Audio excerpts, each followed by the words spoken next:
I stood alone in the parking lot of the Riverside Post Office, watching my daughter Jessica's BMW disappear around the corner, leaving me stranded with 3 heavy boxes that contained everything I thought I knew about our family.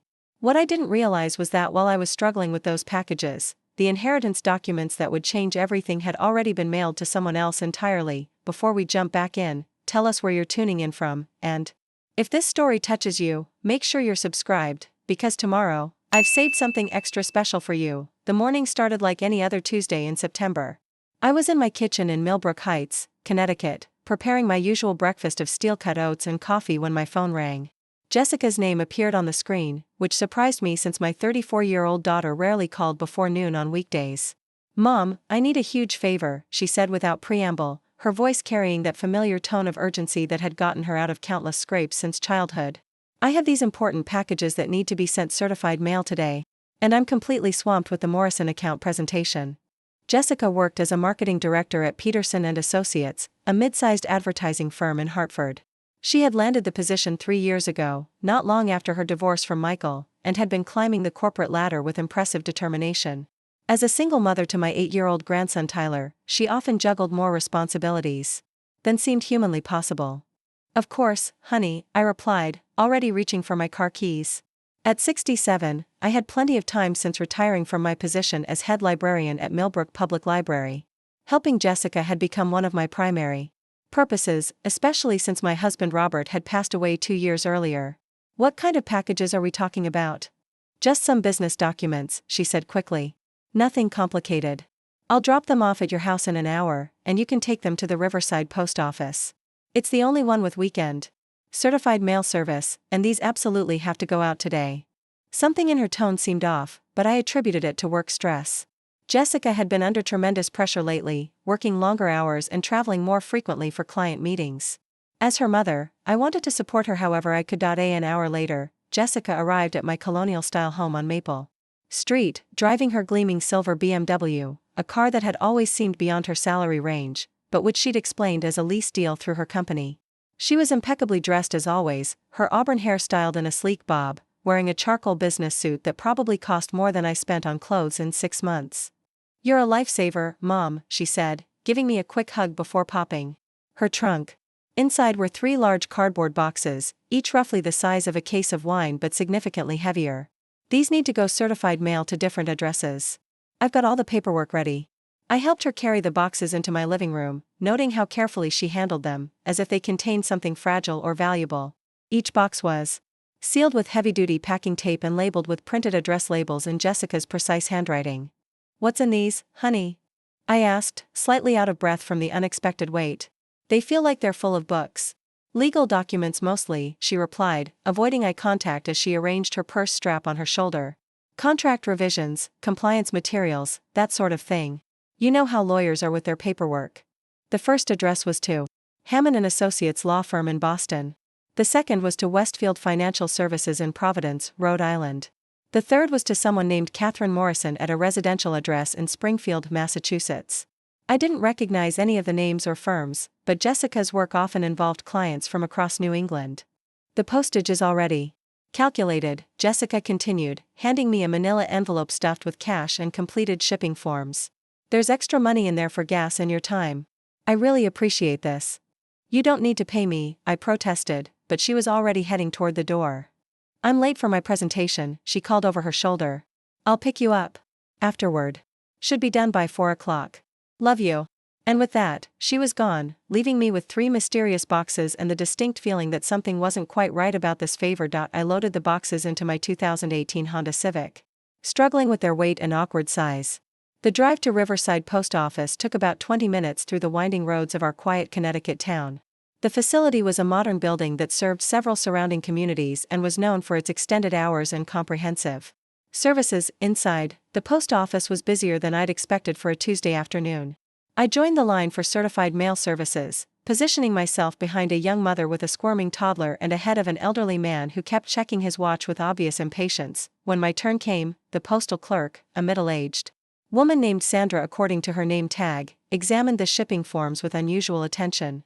"These are going to 3 different states," she observed, looking up at me with mild curiosity. "Business documents?" That's what my daughter told me, I replied, suddenly feeling uncomfortable about my lack of knowledge regarding the contents.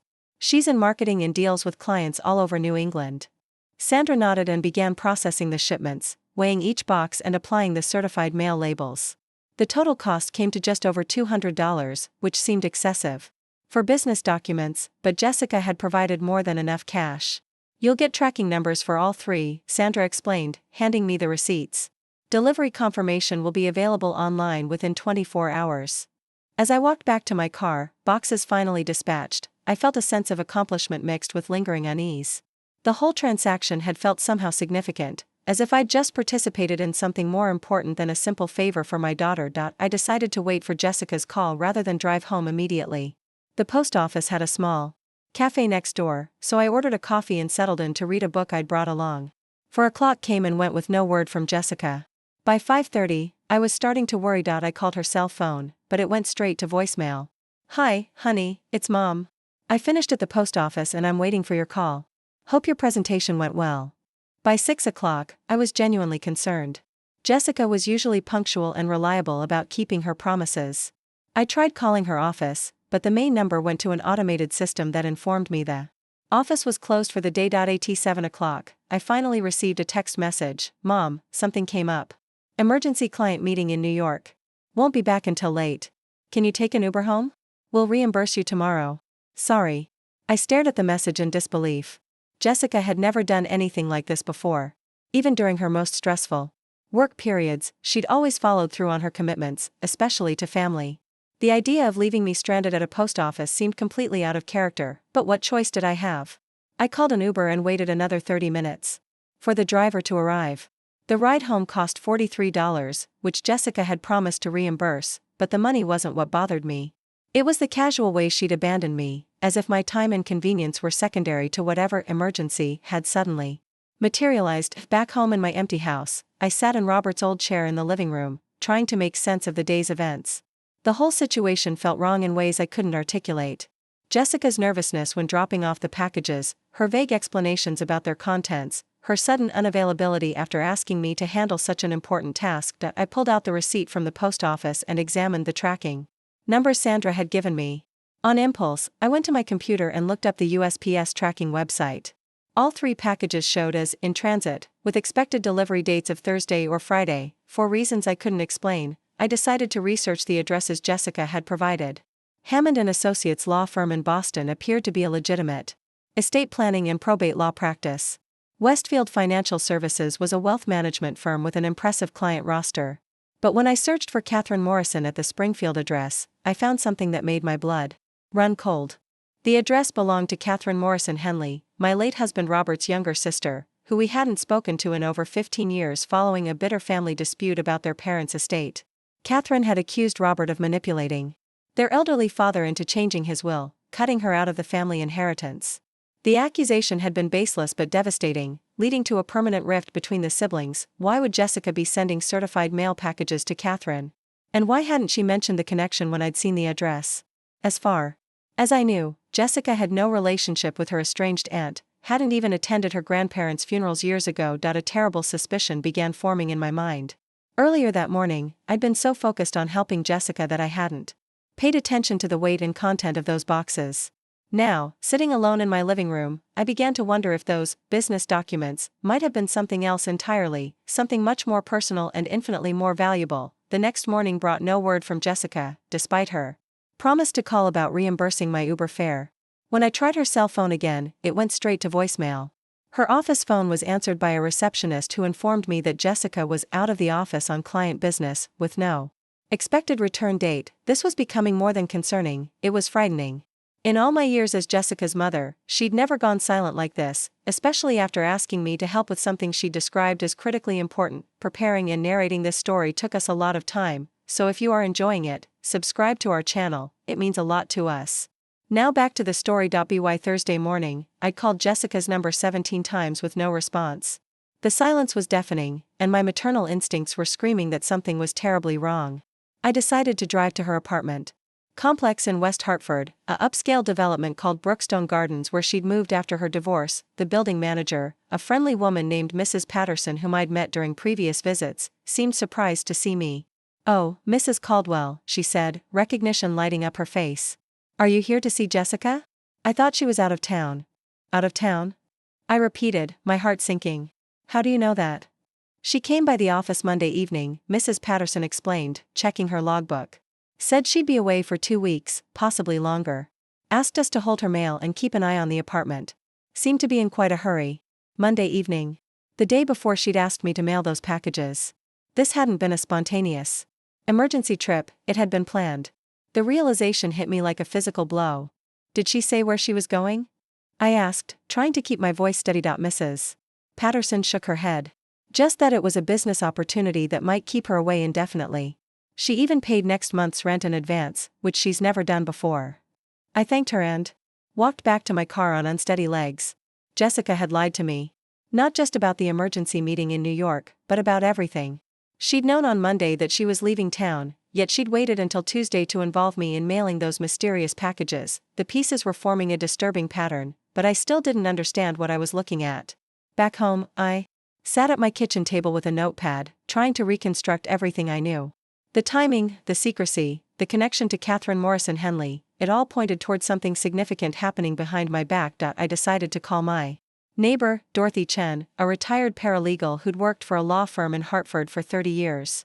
If anyone could help me understand the legal implications of what might be happening, it would be Dorothy. "Margaret," she said warmly when she answered. "How are you holding up, dear?" I explained the situation as objectively as I could, from Jessica's urgent request to her sudden disappearance. Dorothy listened without interruption, and I could almost hear her legal mind processing the information. "This doesn't sound good," she said finally. "If Jessica is communicating with estate planning attorneys and financial services, and if Catherine Morrison Henley is involved, this might be related to Robert's inheritance or family assets." "But Robert's will was straightforward," I protested. "Everything came to me, and then to Jessica after my death. We had it drawn up by Jenkins and Associates right here in town. There weren't any complications or disputes."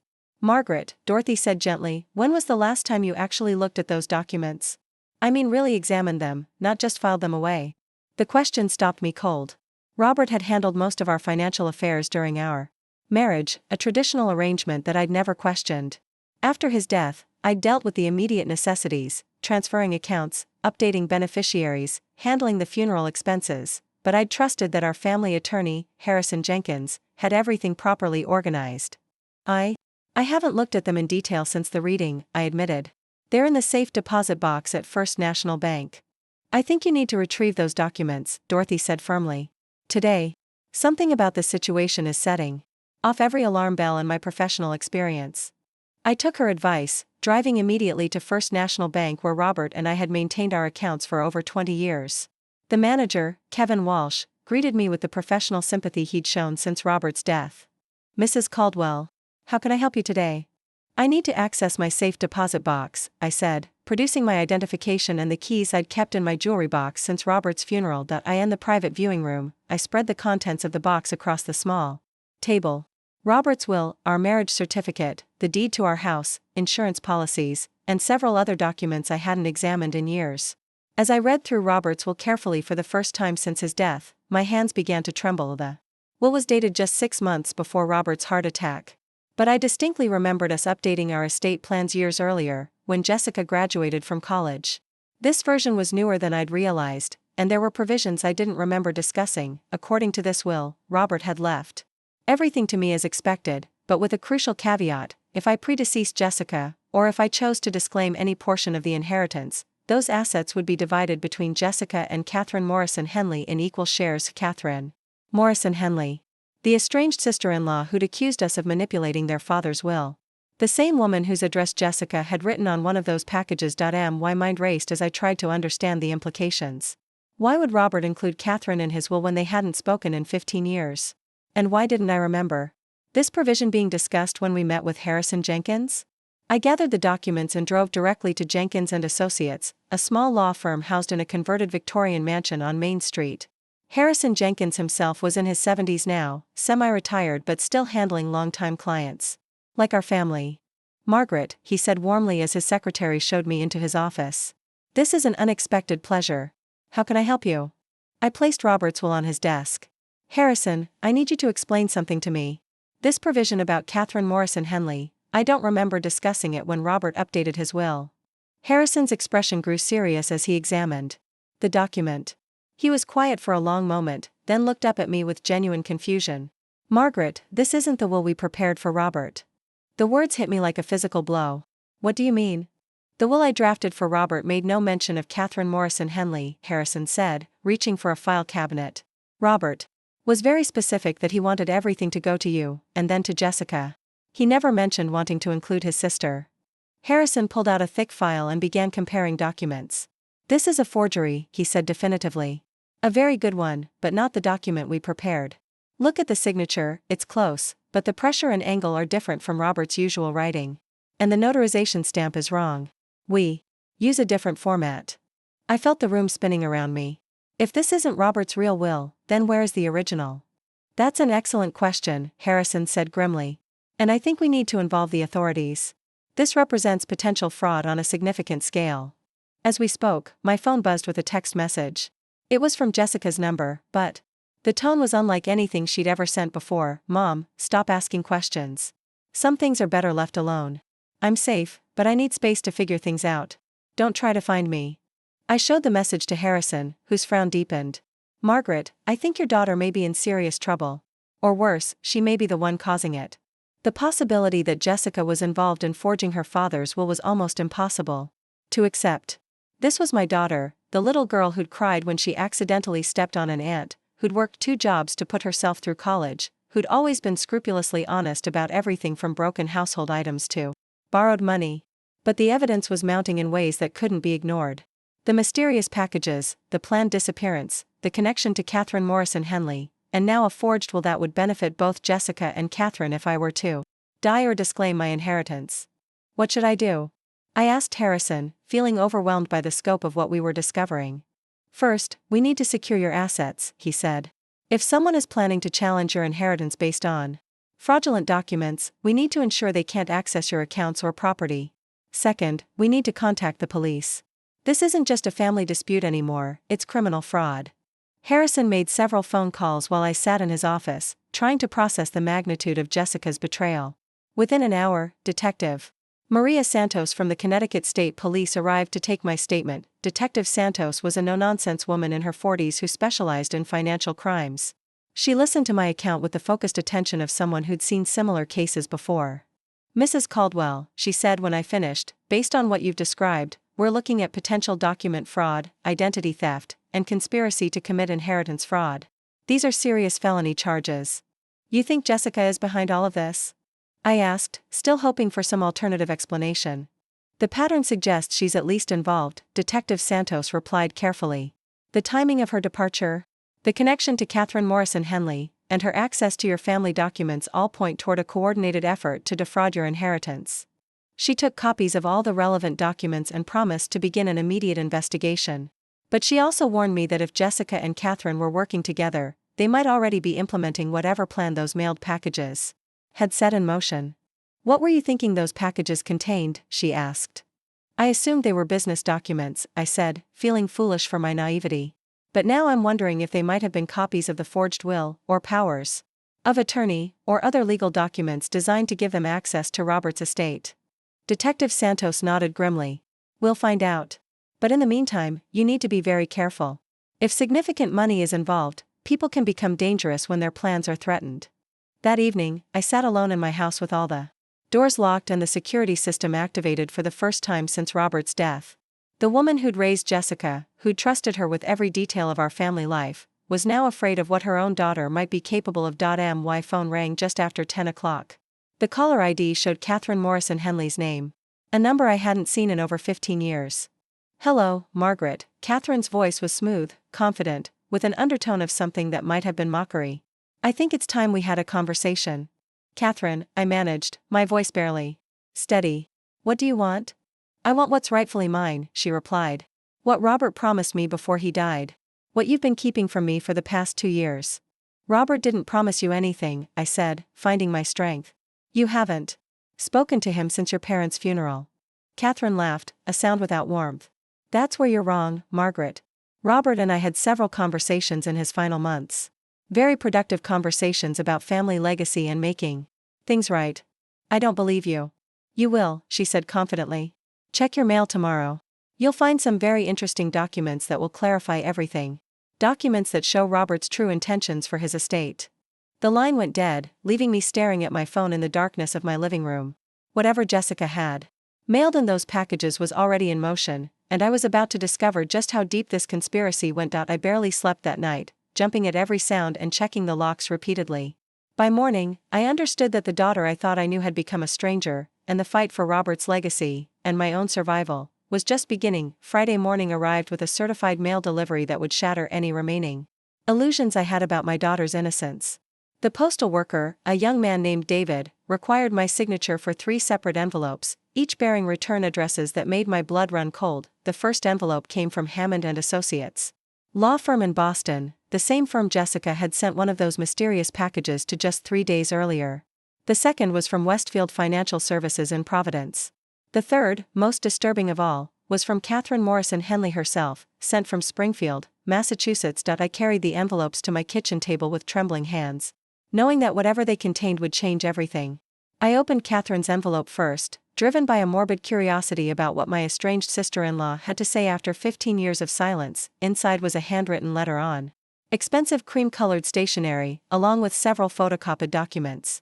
Catherine's handwriting was as precise and controlled as I remembered from years past. Dear Margaret, I hope this letter finds you well, though I suspect you're about to become quite uncomfortable.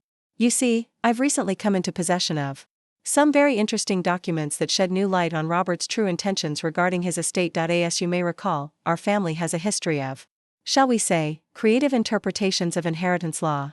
When our parents died, you and Robert managed to convince everyone that their will had been properly executed, despite some rather glaring irregularities that I was too young and naive to challenge at the time, but Robert's conscience apparently troubled him in his final years. According to these documents, he reached out to me several months before his death, wanting to make amends for the injustices of the past. He recognized that I had been wrongfully excluded from our parents' estate and wanted to ensure that his own will would correct those mistakes. I think you'll find the enclosed documentation quite illuminating. Robert was more thorough than you might have imagined. Sincerely, Catherine Morrison Henley. My hands were shaking as I examined the photocopied documents Catherine had included. There were bank statements showing transfers from Robert's personal account to an account belonging to Catherine, transfers I had never seen or authorized. There were copies of emails allegedly between Robert and Catherine, discussing making things right and ensuring family justice. Most damning of all, there was a handwritten note, seemingly in Robert's writing, that read, "Catherine deserves what was taken from her. I won't let Margaret's greed perpetuate the family's mistakes." The problem was, I knew with absolute certainty that Robert had never written those words. The handwriting was close, but Robert always wrote his lowercase g's with a distinctive loop that was missing from this sample. More importantly, Robert had never used the word greed to describe anyone, let alone me. It simply wasn't in his vocabulary. These documents were forgeries, just like the will Harrison Jenkins had identified. But they were sophisticated forgeries, created by someone with access to Robert's actual handwriting samples and detailed knowledge of our family history. The envelope from Hammond and Associates contained a formal legal notice informing me that Catherine Morrison Henley had retained their services to challenge Robert's estate. According to their letter, Catherine had recently discovered evidence that Robert's will had been executed under duress and that his true intentions had been documented in separate communications that predated his death. The firm was requesting immediate disclosure of all estate assets and warning that any attempt to transfer or liquidate property before the matter was resolved could result in criminal charges.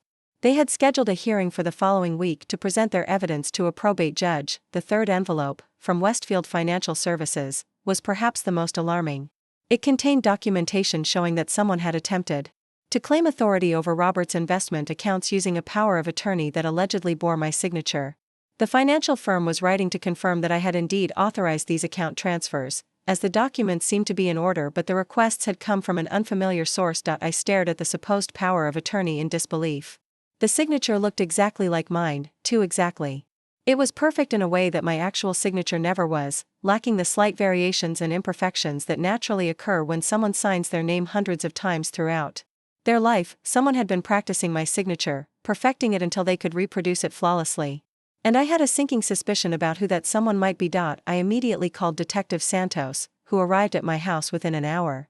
She examined the documents with the methodical attention of someone trained to spot forgeries and fraud. "This is sophisticated work," she said, photographing each page with her phone. "Whoever created these has access to extensive samples of both your husband's and your handwriting. They also have detailed knowledge of your family financial history." "Jessica has been helping me with paperwork since Robert died," I admitted reluctantly. "She's seen all of our financial documents, insurance forms, everything." I trusted her completely. Detective Santos nodded grimly. "Mrs. Caldwell, I need to ask you some difficult questions. Has Jessica ever asked you to sign documents without fully explaining what they were? Has she ever borrowed money from you or had access to your accounts?" The questions hit me like physical blows because the answers were all yes. Over the past 2 years, Jessica had frequently helped me with financial paperwork, often bringing documents for me to sign while explaining that they were just routine updates or insurance forms. I had trusted her implicitly, never thinking to read the fine print or question her explanations. There had been the life insurance beneficiary update 6 months ago, which Jessica had assured me was necessary due to changes in state law.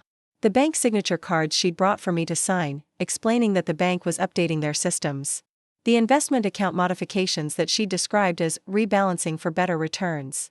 How many of those documents had actually been what she claimed? How many had been steps in this elaborate fraud scheme? "We need to contact your bank and investment companies immediately," Detective Santos said.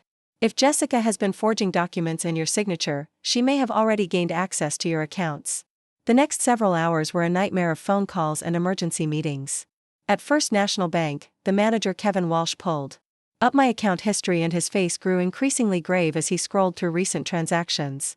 "Mrs. Caldwell," he said carefully, "there have been several unusual activities on your accounts over the past 6 months. Nothing that triggered our fraud alerts because the authorizations appeared to be properly signed, but the pattern is concerning." He showed me a series of wire transfers totaling nearly $150,000 that had been moved from my savings account to something called the Caldwell Family Trust, an entity I had never heard of, let alone authorized. The transfers were initiated using online banking credentials, Kevin explained. The requests came with proper documentation, including what appeared to be your signature authorizing the creation of the trust account. "I never created any family trust," I said, my voice barely above a whisper. "I don't even know what that means." Detective Santos leaned forward intently. "Who has access to Mrs. Caldwell's online banking?" "According to our records, she added an authorized user about 8 months ago," Kevin said, checking his computer. "Jessica Caldwell Morrison, listed as her daughter and financial power of attorney." The room seemed to tilt around me. Jessica had been systematically stealing from me for months, using her position as my trusted daughter to gain access to accounts and funds that represented a lifetime of careful saving and Robert's life insurance policies. "Can you trace where the money went?" Detective Santos asked. Kevin's fingers flew over his keyboard. "The Caldwell Family Trust account was opened at Riverside Community Bank with Mrs. Caldwell listed as the primary beneficiary and Jessica Morrison as the trustee. The funds were then transferred to an investment account at Westfield Financial Services." Westfield Financial Services, the same firm that had sent me the letter about the suspicious power of attorney. Jessica had been using them to legitimize her theft, creating a paper trail that would make it appear as though I had willingly transferred my assets to a trust under her control. "There's more," Kevin continued reluctantly. 3 days ago, we received a request to liquidate your certificate of deposit accounts and transfer the proceeds to the trust. The paperwork appeared to be in order, with your signature, but given the timing and amounts involved, we flagged it for additional verification." "How much money are we talking about?" I asked, though I wasn't sure I wanted to know the answer. "The CD accounts contain approximately $280,000, Kevin said. "Combined with the previous transfers, someone has attempted to gain control of nearly $500,000 of your assets." The magnitude of Jessica's betrayal was staggering. This wasn't a moment of weakness or a desperate grab for quick cash, this was a methodical, long-term plan to steal everything Robert and I had worked for over 40 years of marriage. Detective Santos was already on her phone, speaking urgently with someone about freezing accounts and obtaining emergency court orders.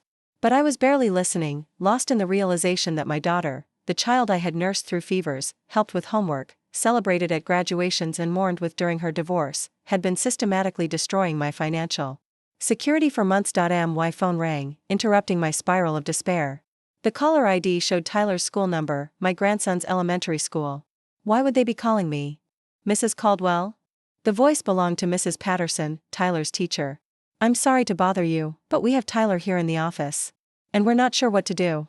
His mother was supposed to pick him up an hour ago for what she said was a family emergency, but she never showed up. Tyler says his mom told him you might come get him instead. Tyler. In all of this nightmare, I hadn't thought about my 8-year-old grandson, who was presumably still expecting his mother to return from her mysterious business trip. If Jessica had truly fled the state as evidence suggested, what arrangements had she made for Tyler's care? I'll be right there, I told Mrs. Peterson, grabbing my car keys despite Detective Santos's protests about safety concerns. During the 20-minute drive to Millbrook Elementary, my mind raced with questions about Tyler's situation. Had Jessica abandoned him too? Was this part of her plan, or had she simply not considered what would happen to her son when her fraud scheme was exposed? Tyler was sitting in the principal's office, his Spider-Man backpack clutched tightly in his small hands, looking confused and frightened. When he saw me, his face lit up with relief.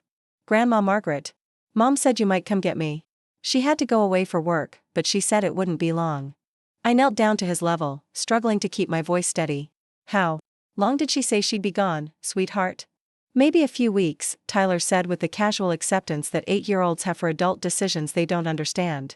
She packed a big suitcase and said I'd probably stay with you until she gets back. Is that okay? Over Tyler's head. I met the concerned gaze of Principal Edwards, a kind woman who'd been with the school district for 20 years. Her expression told me she suspected this was more than a routine childcare arrangement. Of course it's okay, I told Tyler, hugging him tightly while my heart broke for what this innocent child was about to go through. We'll have a fun time together. But as I drove Tyler back to my house, I realized that Jessica's disappearance had created complications far beyond financial fraud. If she had truly fled to avoid prosecution, Tyler might not just be staying with me for a few weeks, he might be staying indefinitely, and if Jessica was willing to abandon her own son to cover up her crimes, what else might she be capable of? That evening, as Tyler slept peacefully in Jessica's old bedroom, I sat at my kitchen table with Detective Santos and Harrison Jenkins, trying to piece together the full scope of what we were dealing with. The documents spread before us painted a picture of deception so elaborate and long-term that it was difficult to comprehend. This isn't the work of one person, Detective Santos said, examining the forged bank statements Catherine had sent.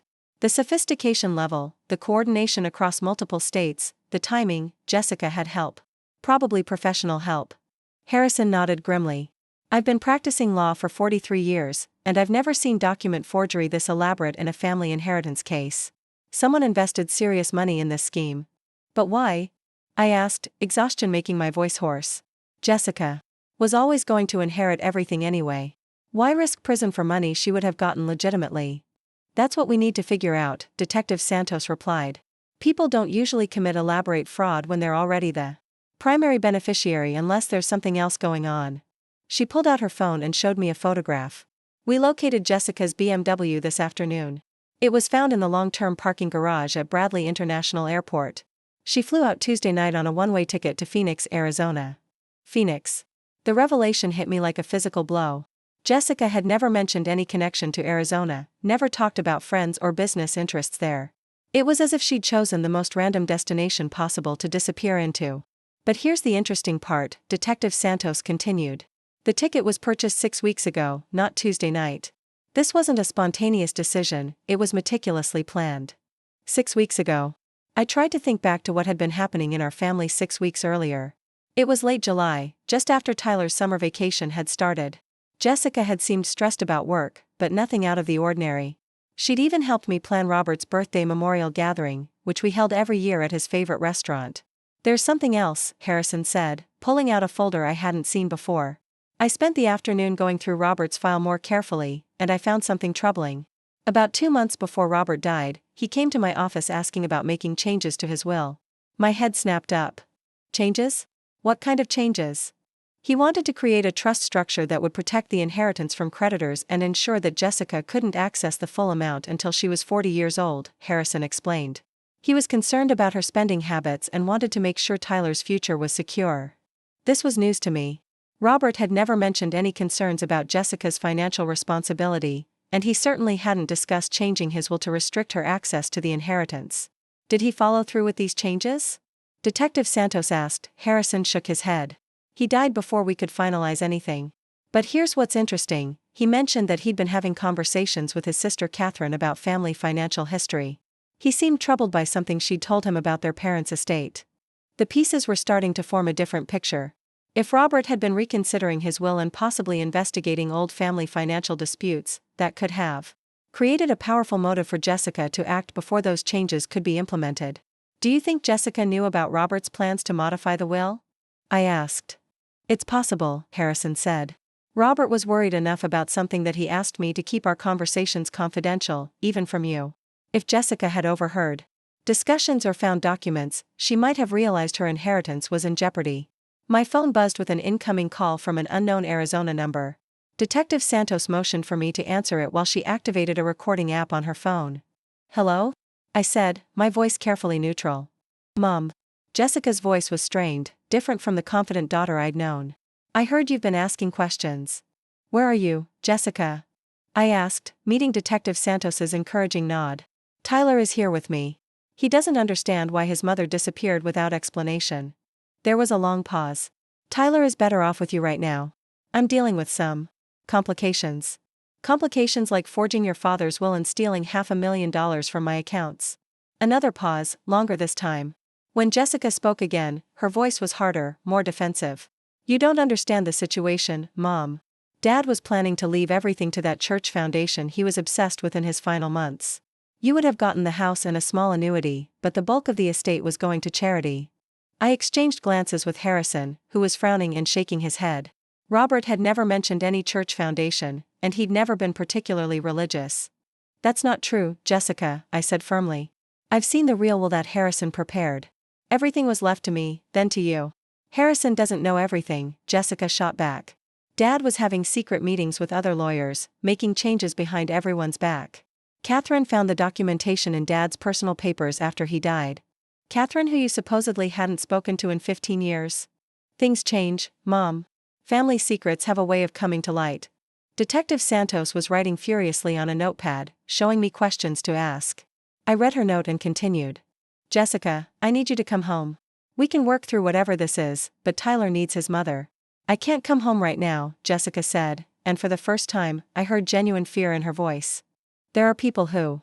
Look, I got involved in something that turned out to be bigger than I understood. I thought I was protecting our family's interests, but it's become complicated. What people? What do you mean it became complicated? I can't talk about this over the phone, she said quickly. Just take care of Tyler, okay? And Mom? Be careful who you trust.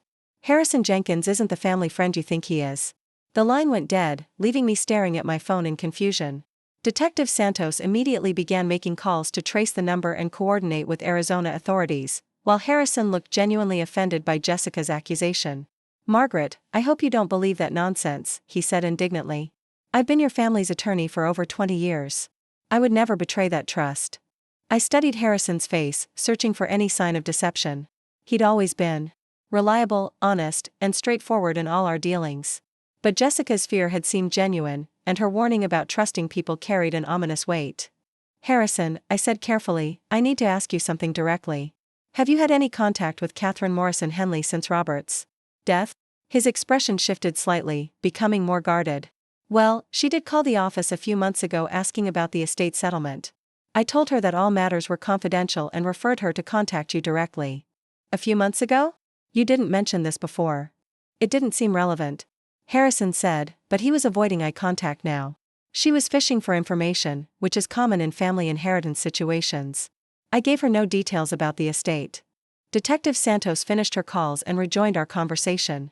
The call came from a prepaid phone purchased in Phoenix yesterday. Jessica's definitely there, but she's being careful about not being tracked. She turned to Harrison with a sharp look. Mr. Jenkins, I need you to provide us with a complete record of all communications regarding the Caldwell estate. That includes any calls, emails, or meetings with Catherine Morrison Henley. Harrison's discomfort was becoming more obvious. I'm bound by attorney-client privilege, Detective. I can't simply hand over confidential files. The attorney-client privilege doesn't protect communications that facilitated fraud, Detective Santos replied firmly. If you've been in contact with someone who's attempting to defraud Mrs. Caldwell's estate, that privilege may not apply. I resent the implication that I've done anything improper, Harrison said, standing up abruptly. I've served this family faithfully for decades. After Harrison left, clearly flustered and defensive, Detective Santos and I continued analyzing the growing pile of evidence. The pattern that was emerging suggested a conspiracy involving Jessica, Catherine, and possibly others who had been working together for months to defraud Robert's estate. Your daughter mentioned people who made this situation bigger than she understood, Detective Santos noted. That suggests she might be in over her head with organized crime or professional fraud networks. The possibility that Jessica had gotten involved with criminals was terrifying on multiple levels. Not only did it explain the sophistication of the forged documents, but it also meant she might be in genuine danger, assuming she hadn't willingly joined their operation. What kind of people are we talking about? I asked. Document forgers? Identity thieves, inheritance fraud specialists, Detective Santos explained. There are networks of criminals who specifically target families during estate settlements when emotions are high and people are vulnerable. They often recruit family members as inside accomplices. My phone rang again, this time showing Catherine Morrison Henley's number. Detective Santos nodded for me to answer. Margaret, Catherine's voice was smooth and confident. I assume you've received my letter by now. I've received your forgeries, I replied coldly. And I've reported them to the police. Catherine laughed, a sound without warmth. You always were naive, Margaret. Do you really think the police are going to side with you over documented evidence of Robert's true intentions? I know Robert never wrote those documents, Catherine. The handwriting analysis will prove it. Will it? She said, and something in her tone made my blood run cold. Handwriting analysis can be inconclusive, especially when the experts conducting the analysis have their own financial interests in the outcome. The implication was clear. Catherine had found ways to compromise the investigation itself. But before I could respond, she continued. Jessica told me you might be difficult about this. She was hoping you'd be reasonable, for Tyler's sake. Don't you dare bring Tyler into this, I snapped. He's an innocent child. Children need financial security, Margaret. The trust fund Jessica and I have established will ensure Tyler's future in ways your hoarding never could. You're 77 years old. How much longer do you really think you'll be able to manage such complex financial affairs? I'm 67, and my mind is perfectly clear. Is it? Catherine's voice took on a mocking tone. Because from what I understand, you've been making some questionable decisions lately. Trusting the wrong people, signing documents without understanding them, becoming confused about family financial arrangements. It might be time to consider letting younger, more capable family members handle these responsibilities. The conversation was clearly a veiled threat, suggesting that Catherine and Jessica were prepared to challenge my mental competency if I continued to resist their scheme. But there was something else in Catherine's confidence that bothered me. She seemed to know details about my recent activities that she shouldn't have access to. After ending the call, I shared my concerns with Detective Santos, who had been listening intently. She knows too much about your current situation, she agreed. Either she has an inside source of information, or she's been monitoring your activities more closely than we realized. As we spoke, Tyler appeared in the kitchen doorway, rubbing his eyes sleepily. Grandma Margaret? I heard voices. Is everything okay? I forced a smile and went to hug him. Everything's fine, sweetheart. Detective Santos was just visiting. Are you hungry? I could make you some hot chocolate. As I prepared Tyler's bedtime snack, my mind raced with the implications of everything we'd discovered. Jessica was in Arizona, possibly in over her head with professional criminals. Catherine was orchestrating a sophisticated fraud scheme with access to inside information about my activities. Harrison Jenkins's loyalty was questionable at best. Most troubling of all, Tyler was now caught in the middle of a conspiracy that could destroy what remained of our family.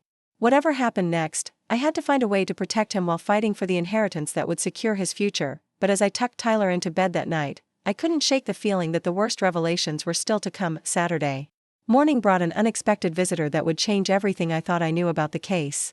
I was making breakfast for Tyler when the doorbell rang at 7:30 a.m. Through the peephole, I saw a woman in her 50s with steel gray hair and a serious expression, wearing a dark business suit despite the early weekend hour. Mrs. Caldwell, she said when I opened the door. My name is Amanda Foster. I'm a private investigator, and I have information about your daughter's situation that I think you need to hear. I hesitated, remembering Detective Santos's warnings about trusting strangers, but something in Amanda's direct manner convinced me to let her in. She carried a thick briefcase and moved with the purposeful efficiency of someone accustomed to dealing with serious matters. Who hired you? I asked as we settled in my living room, keeping my voice low so Tyler wouldn't overhear from the kitchen. Robert Henley, Amanda replied, and my blood ran cold. Catherine Morrison's ex-husband. They divorced 3 years ago, but he's been paying me to monitor Catherine's activities ever since. This was entirely unexpected. Catherine had never mentioned being married, let alone divorced. Why would he do that? Amanda opened her briefcase and withdrew a folder thick with photographs and documents. Because Catherine has a history of inheritance fraud that goes back 20 years. Robert married her not knowing about her past, but when he discovered what she was capable of, he decided to divorce her and document her activities to protect other potential victims. The photographs she showed me were devastating. Catherine. At various locations, apparently conducting surveillance on different families. Catherine meeting with known document forgers. Catherine in the office of a disbarred attorney who specialized in fraudulent estate claims. She's done this before? I asked, studying the images with growing horror. At least 6 times that we can document, Amanda confirmed. Catherine targets families going through estate settlements, particularly those involving elderly widows with significant assets. She uses various approaches, sometimes claiming to be a long-lost relative, sometimes forging relationships with legitimate family members, always with the goal of claiming a portion of the inheritance. But she is Robert's sister, I protested. That part isn't fake. Amanda nodded. That's what makes this case different and more dangerous. She has legitimate family connections, which makes her claims more credible. But her pattern is always the same: she manipulates family relationships and forges documents to maximize her take from each estate. She showed me a timeline that was chilling in its detail. Catherine had apparently been planning her approach to Robert's estate for over a year before his death, researching our family finances and looking for vulnerabilities to exploit. How does Jessica fit into this? I asked, though I was beginning to suspect the answer. Initially, Catherine tried to approach you directly, Amanda explained. But you were too well protected by your attorney and too suspicious of her motives. So she shifted strategies and began cultivating a relationship with Jessica instead. Amanda pulled out a series of photographs that made my heart sink. Jessica meeting with Catherine at various restaurants and coffee shops over the past 8 months. Jessica visiting Catherine's home in Springfield. Jessica and Catherine together at what appeared to be a legal office. Jessica has been working with Catherine for months, I whispered, the full scope of my daughter's betrayal finally becoming clear. Robert Henley believes Jessica was initially manipulated rather than being a willing participant, Amanda said. Carefully. Catherine is very skilled at presenting herself as a victim of family injustice and convincing others to help her reclaim what she portrays as stolen inheritance. But Jessica is in Arizona now, hiding from the police, I pointed out. That doesn't sound like someone who was just manipulated. Amanda's expression grew more serious. That's where this case takes a darker turn. Catherine has connections to a network of criminals who specialize in identity theft and document forgery. Once Jessica became involved in the initial fraud, she became vulnerable to blackmail and coercion. She showed me financial records that revealed a pattern of payments from Catherine to various criminal associates, document forgers, computer specialists, and what appeared to be enforcement personnel. We believe Jessica may have been threatened into deeper involvement than she originally intended, Amanda continued. When she realized the scope of what she'd gotten into, she panicked and fled. Then why hasn't she contacted the police? Why the threatening phone calls and warnings about not trusting Harrison? Because Catherine has convinced her that she's already too deep in legal trouble to get help from authorities, Amanda explained. And as for Harrison Jenkins, that warning might be more valid than you realize. My stomach dropped. What do you mean? Amanda hesitated, then pulled out another photograph. It showed Harrison Jenkins meeting with Catherine at a restaurant, the image timestamped just 2 weeks ago. Harrison has been in regular contact with Catherine since Robert's death, Amanda said. We're not sure if he's actively helping her or if she's manipulating him the same way she manipulated Jessica, but he's definitely been providing her with information about your estate. The betrayal felt like a physical blow. Harrison had been our family attorney for over 20 years. I'd trusted him with every detail of our financial lives, and he'd been secretly meeting with the woman who was trying to defraud me. There's more, Amanda continued. Yesterday, Harrison filed a motion with the probate court requesting a competency hearing for you. He's claiming that you've been showing signs of confusion and poor judgment, and that a guardian should be appointed to protect your interests. A guardian? I asked, outraged. Who did he suggest? Catherine Morrison Henley, Amanda replied grimly. As your closest surviving family member and someone with experience in financial management. The full scope of the conspiracy was finally becoming clear. Catherine hadn't just been trying to steal my inheritance, she'd been positioning herself to take control of my entire life, using my own attorney to have me declared incompetent. What can I do? I asked, feeling overwhelmed by the scope of what I was facing. First, you need new legal representation immediately, Amanda said. I can recommend attorneys who specialize in combating inheritance fraud and who have experience dealing with Catherine's methods. She handed me a business card for Morrison and Associates, a law firm in Hartford that specialized in elder law and fraud protection. Second, we need to document everything: your mental clarity, your understanding of your financial affairs, your ability to make independent decisions. The competency hearing is scheduled for Monday morning. Monday morning? Less than 48 hours away. I felt panic rising in my chest.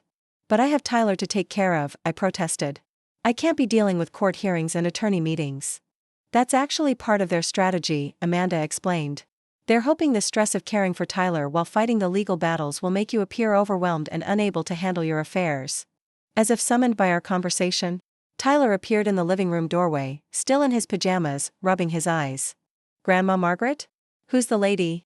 I introduced Amanda as a friend helping with some business matters, then got Tyler settled with breakfast and cartoons before continuing our conversation in the kitchen.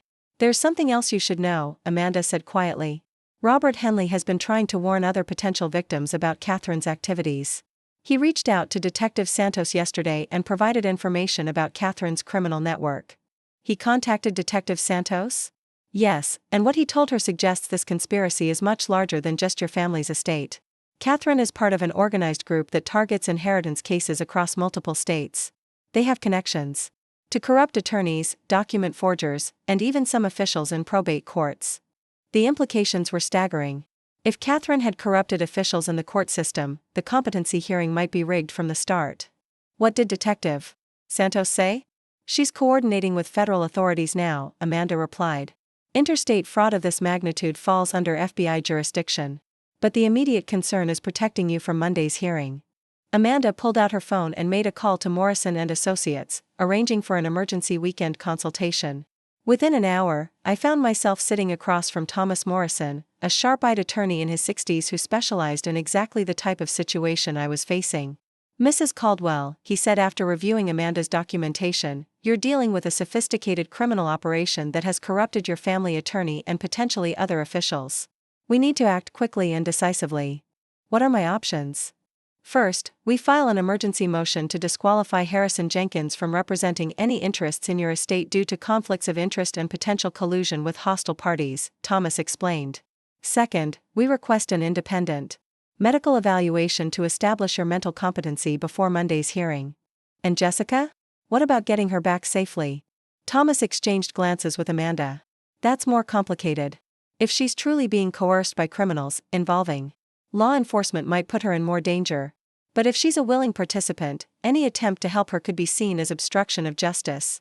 Over the next several hours, we developed a comprehensive legal strategy. Thomas's team would handle the court battles while Amanda continued investigating Catherine's network. Detective Santos would coordinate with federal authorities to build the criminal case. As for Tyler, Thomas recommended that I file for emergency custody to prevent Catherine from using his presence as leverage against me. She might argue that caring for Tyler proves you're taking on responsibilities beyond your capabilities, he warned. But if you have legal custody, it demonstrates your competency and planning ability. By Sunday evening, the groundwork was laid for what would be the most important week of my life. Federal agents had opened an investigation into Catherine's criminal network. A new legal team was prepared to fight the competency hearing. Amanda had uncovered evidence that could potentially bring down the entire fraud operation, but as I tucked Tyler into bed that night, I couldn't shake the feeling that Catherine and her associates wouldn't go down without a fight. Jessica was still missing in Arizona, possibly in danger from the very criminals she'd become involved with. Harrison Jenkins was still in position to cause damage before he could be stopped. Most troubling of all, Tyler kept asking when his mother was coming home. And I still didn't have an answer that wouldn't terrify an 8-year-old child. The next morning would bring the battle for my life, my inheritance, and my family's future to a courtroom where the outcome would determine whether justice prevailed. Or whether a sophisticated criminal network would succeed in stealing everything Robert and I had built together. As I lay awake that night, listening to Tyler's peaceful breathing from the next room, I made a promise to myself and to Robert's memory, whatever it took. I would not let Catherine Morrison Henley and her criminal associates destroy what remained of our family. The fight was just beginning, but I was finally ready for it. Monday morning arrived with the weight of everything I'd fought for hanging in the balance. The Millbrook County Courthouse was an imposing brick building that had stood for over a century, and as Thomas Morrison and I walked up its granite steps, I felt the gravity of what was about to unfold. The competency hearing would determine Not just my ability to manage my own affairs, but whether Catherine Morrison Henley would gain legal control over my life and assets. Thomas had spent the weekend preparing, but we both knew that Catherine's network had been planning this moment for months. "Remember," Thomas said quietly as we entered the courthouse, "answer every question directly and completely. Don't let them rattle you with emotional appeals or confusing legal language. You've been managing complex financial matters successfully for decades." The courtroom was smaller than I'd expected, with dark wood paneling and high windows that cast long shadows across the spectator benches. Judge Patricia Hawkins presided, a woman in her early 60s with steel-gray hair and the no-nonsense demeanor of someone who'd seen every type of family dispute imaginable. Catherine sat at the plaintiff's table with her attorney, Marcus Webb, a man whose expensive suit and slicked-back hair gave him the appearance of someone who specialized in aggressive litigation. Catherine herself looked the picture of concerned family member, wearing a conservative navy dress, minimal makeup, and an expression of worried compassion that I found nauseating given what I now knew about her history. Harrison Jenkins sat beside them, avoiding my gaze as Thomas and I took our places at the defendant's table. Seeing him there, actively working against me after 20 years as our family attorney, felt like a betrayal that cut deeper than even Jessica's deception. "Your Honor," Marcus Webb began, rising to address the court, "we're here today because my client, Catherine Morrison Henley, is deeply concerned about her sister-in-law's declining mental capacity and increasingly poor judgment in financial matters." Webb painted a picture of me as a confused elderly woman who had been making irrational decisions since Robert's death. He claimed I'd been signing documents without understanding them, trusting unqualified advisors, and showing signs of paranoia and confusion. "Mrs. Caldwell has recently accused multiple longtime family friends and professional advisors of fraud and conspiracy," Webb continued. "She's withdrawn large sums of money unnecessarily, changed attorneys impulsively, and has become fixated on elaborate theories about non-existent criminal networks." The irony was breathtaking. Catherine's own criminal activities were being used as evidence of my mental incompetence. Webb called Harrison Jenkins as his first witness. Harrison took the stand reluctantly, his discomfort obvious as he was sworn in. Under Webb's questioning, he testified that I had seemed confused during recent meetings, had asked him to review documents multiple times as if I couldn't remember our previous conversations, and had made irrational accusations about Catherine's motives. "In your professional opinion," Webb asked, "is Mrs. Caldwell capable of managing complex financial affairs at this time?" Harrison was quiet for a long moment, and I could see the internal struggle playing out on his face. Finally, he answered, "I have concerns about her current decision-making capacity." Thomas rose for cross-examination with a sharp intensity that surprised me. He'd warned me that he intended to be aggressive, but I hadn't expected him to go directly for Harrison's credibility. "Mr. Jenkins," Thomas began, "how many times have you met privately with Catherine Morrison Henley since Robert Caldwell's death?" Harrison's face flushed. I've had some professional conversations. How many times?" Thomas pressed. "And please remember that you're under oath." "Perhaps 4 or 5 times," Harrison admitted reluctantly. 4 or 5 times, Thomas repeated. "Did you inform Mrs. Caldwell about these meetings with the woman who is now seeking guardianship over her?" "No, but, did Catherine Morrison Henley pay you for any services related to these meetings?" Harrison's lawyer, who had been provided by Webb's firm, objected, but Judge Hawkins allowed the question. She reimbursed me for time spent reviewing family documents," Harrison said quietly. Thomas pulled out a document from his briefcase. "Mr. Jenkins, is this your signature on a consulting agreement with Catherine Morrison Henley, dated 6 weeks ago, for ongoing advisory services regarding the Caldwell estate?" The courtroom was dead silent as Harrison examined the document. "Yes," he whispered. "So you've been working for both Margaret Caldwell and Catherine Morrison Henley simultaneously, without disclosing this conflict of interest to either party?" "Objection!" Webb shouted, but the damage was done. Thomas continued his methodical destruction of Harrison's credibility, revealing that Harrison had provided Catherine with detailed information about my financial affairs, had helped her understand the vulnerabilities in Robert's estate planning, and had even assisted in drafting the motion for this competency hearing. "Mr. Jenkins," Thomas said in closing, "isn't it true that you recommended Catherine Morrison Henley as a potential guardian because you've been working with her to gain control of Mrs. Caldwell's assets?" Harrison's face was pale as he answered, "I believed I was acting in everyone's best interests." Next, Webb called Dr. Patricia Summers, a geriatric psychiatrist who had supposedly evaluated me based on observations and family reports. I'd never met Dr. Summers in my life. Under questioning, Dr. Summers testified that I showed classic signs of cognitive decline, including paranoid ideation, memory problems, and impaired judgment.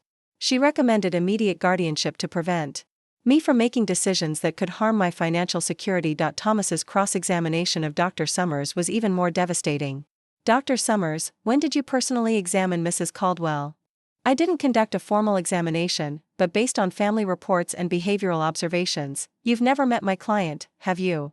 Not directly, but the documentation provided, you've never spoken to her, evaluated her mental status, or administered any cognitive assessments.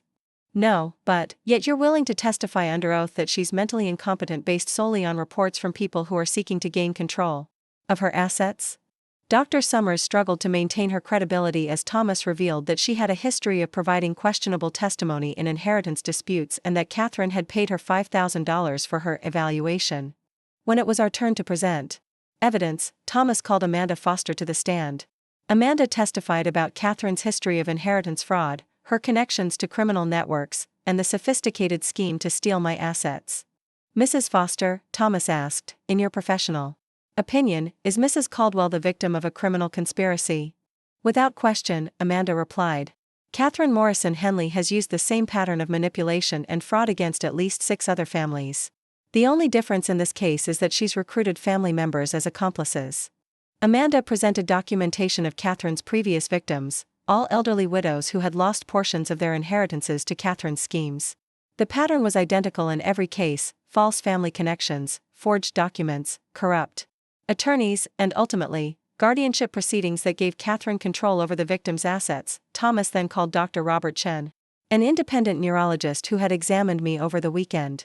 Dr. Chen testified that my cognitive function was completely normal for someone my age, that I showed no signs of dementia or impaired judgment, and that my concerns about fraud were entirely rational given the evidence. Mrs. Caldwell's mental acuity is excellent, Dr. Chen stated. She understands complex financial concepts, makes logical decisions, and shows no signs of the cognitive decline that would warrant guardianship. But the most powerful moment came when Thomas called me to testify on my own behalf. As I walked to the witness stand, I caught Catherine's eye, and for the first time, I saw uncertainty in her expression. Under Thomas's gentle questioning, I explained my 40-year marriage to Robert, my career as head librarian, my financial education and experience managing our family's affairs.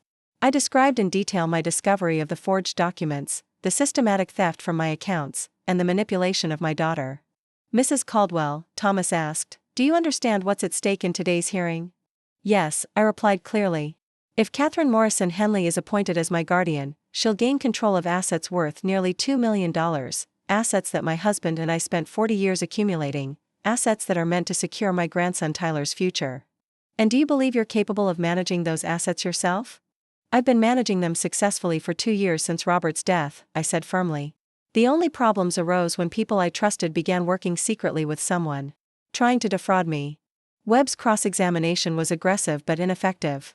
He tried to paint my concerns as paranoid delusions, but the documentation of Catherine's criminal history and Harrison's conflicts of interest made his arguments fall flat.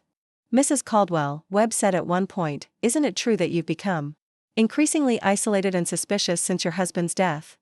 I've become appropriately cautious since discovering that my daughter and my attorney were working with a convicted fraudster to steal my inheritance, I replied calmly. As the hearing concluded, Judge Hawkins called for a brief recess before rendering her decision.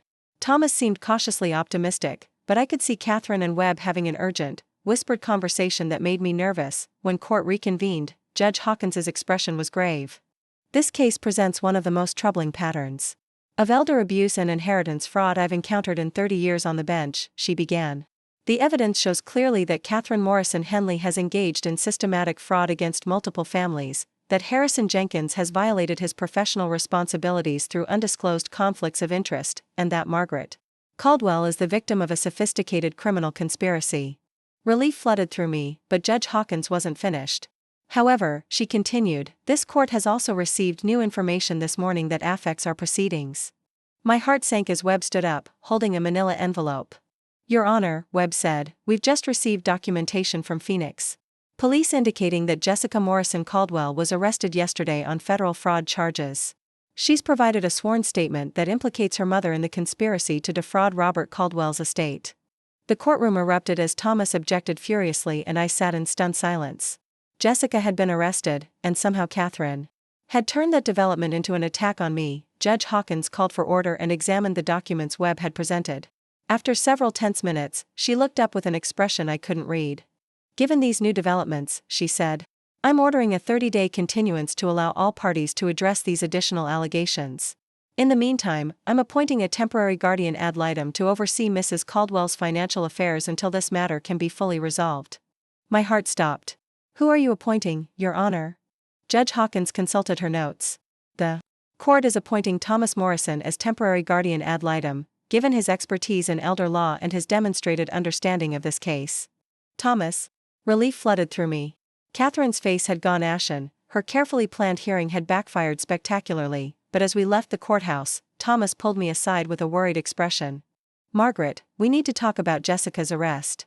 If she's really providing evidence against you, this case is far from over. As it turned out, the battle for my inheritance was entering an even more dangerous phase, and Jessica's arrest was just the beginning of revelations that would shake our family to its core. The week following the competency hearing was a whirlwind of revelations that would reshape everything I thought I knew about my family and the conspiracy against me. It began Tuesday morning when Thomas Morrison received a call that changed the entire trajectory of our case. Margaret, he said, his voice barely containing his excitement, Jessica wants to talk. And what she has to say is going to surprise you. We met at the federal detention facility in Phoenix, where Jessica was being held pending trial. The woman who walked into the visiting room bore little resemblance to the confident, polished daughter I'd known. Her hair was unwashed, her face pale and drawn, and her eyes held a haunted quality that spoke of sleepless nights and crushing guilt. Mom, she said as she sat down across from me, her voice breaking. I'm so sorry. I never meant for any of this to happen. Then tell me what did happen, I said, fighting to keep my voice steady. Help me understand how we got here. Jessica's story, told haltingly over the next 2 hours, revealed a conspiracy even more twisted than we'd imagined. It had begun 18 months earlier when Catherine first contacted her through social media, presenting herself as a long-lost aunt who wanted to reconnect with Robert's family. She seemed so genuine, Jessica explained. She told me about feeling excluded from Dad's life, about wanting to make amends before it was too late. She said she'd been following my career and was proud of what I'd accomplished. Catherine had been patient, building a relationship with Jessica over months of emails, phone calls, and eventually in-person meetings. She presented herself as a successful financial consultant who could help Jessica plan for Tyler's future and her own retirement asterisk. She knew so much about our family's financial situation, Jessica continued. Things that seemed like she could only know if Dad had really been talking to her. She showed me what looked like letters from Dad, discussing his concerns about leaving everything to you without proper oversight. The letters, of course, had been forgeries, sophisticated ones created by Catherine's criminal network. But Jessica, trusting and eager to secure her son's future, had believed them. Catherine convinced me that Dad had wanted to create a trust structure that would protect the inheritance from taxes and ensure Tyler's education was funded, Jessica said. She said you were too emotional about Dad's death to think clearly about financial planning. Catherine had gradually introduced Jessica to what she claimed were legal and financial experts who could help implement Robert's true wishes. These experts were actually members of Catherine's fraud network, but Jessica hadn't realized that until it was too late. By the time I understood what was really happening, I was already in too deep, Jessica said, tears streaming down her face. They had recordings of conversations where I'd agreed to help with the document transfers. They had my signatures on papers I thought were legitimate trust documents but were actually authorization for account access. The turning point had come when Jessica discovered that Catherine was planning to have me declared incompetent and institutionalized. I thought we were just creating a trust to protect the inheritance, Jessica said. When I found out Catherine wanted to have you committed to a nursing home so she could control everything, I tried to back out. That's when they threatened Tyler. The threat against Tyler had been the final manipulation that sent Jessica into panic mode. Catherine's associates had made it clear that if Jessica didn't cooperate completely, Tyler might have an accident that would leave him needing full-time care that Catherine would generously provide as his guardian. I grabbed Tyler and ran, Jessica said. I thought if I could get far enough away, I could figure out how to stop them without putting Tyler in danger. But they found me in Phoenix and arrested me before I could contact the FBI. The sworn statement they said you provided, Thomas interjected, the one claiming your mother was involved in the fraud, did you actually give that statement? Jessica shook her head vehemently. They told me I had to sign it or they'd charge Tyler as an accessory since some of the documents had been stored at my house where he lived. I signed it to protect him, but I told the FBI the real story as soon as I had a chance to speak with them privately. The FBI, it turned out, had been investigating Catherine's network for over a year as part of a broader crackdown on organized inheritance fraud. Jessica's case had provided them with the insider information they needed to bring down the entire operation. Your daughter has agreed to cooperate fully with the federal investigation, Agent Sarah Martinez explained when she joined our meeting. Her testimony will help us prosecute not just Catherine Morrison Henley, but the entire network of criminals she's been working with across 6 states. The scope of the criminal operation was staggering. Catherine's network had defrauded over 30 families out of more than $12 million over the past 5 years. They had corrupt contacts in law enforcement, the court system, and various professional services that made their schemes nearly impossible to detect until it was too late. Harrison Jenkins wasn't just a corrupt attorney, Agent Martinez continued. He was a key coordinator for the network, using his legitimate practice to provide cover for their operations. He'd identify potential targets, provide inside information about their assets, and help create the legal framework for the frauds. Harrison, they revealed, had been involved in at least 8 previous cases similar to mine. His reputation as a trustworthy family attorney had made him invaluable to Catherine's operation, and his clients had been sitting ducks for sophisticated fraud schemes, but the most shocking revelation was yet to come. Mrs. Caldwell, Agent Martinez said carefully, "We have reason to believe your husband may have discovered this network's activities before his death. We found evidence that he was planning to report suspicious activity to authorities. They showed me documents from Robert's personal files that had been seized from Harrison's office. Robert had indeed been investigating irregularities in several estate cases Harrison had handled, and he'd been planning to contact the State Bar Association about his concerns. We believe Catherine accelerated her timeline for your family because she knew Robert was getting suspicious," Agent Martinez explained. "His heart attack may have been convenient timing for her, but it wasn't coincidental that she moved so quickly afterward. The implication was chilling, that Robert's death might have saved him from becoming another victim of Catherine's network, but had left me vulnerable to their predatory scheme." Over the following weeks, the criminal case unfolded with devastating speed. Catherine Morrison Henley was arrested on federal fraud charges, along with Harrison Jenkins and 12 other members of their network.